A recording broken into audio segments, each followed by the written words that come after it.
Before the stars were born, there was only silence. A silence so vast it swallowed time itself. Then, a spark, a breath, a shattering of the void.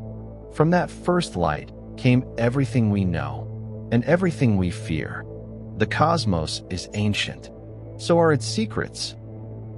We measure the universe in light years, in distances so large they break the mind. But the universe does not measure itself. It remembers. Every star is an archive.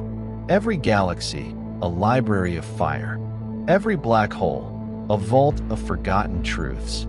We look up and see beauty. But the cosmos, it sees us as a moment, a flicker, a question waiting to be answered.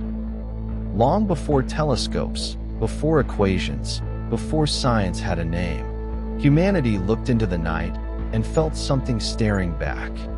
The Babylonians mapped the heavens as if charting the thoughts of gods. The Norse saw a world tree whose roots touched the stars.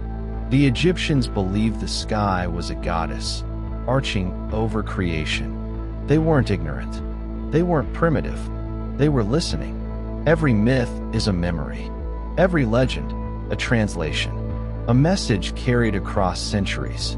From a universe older than we can imagine. Skythrone is the place where those messages are heard again, where ancient myths rise from the dust and collide with the galaxies above, where dragons coil around constellations, where gods walk among nebulae, where the stories of Earth meet the mysteries of the stars.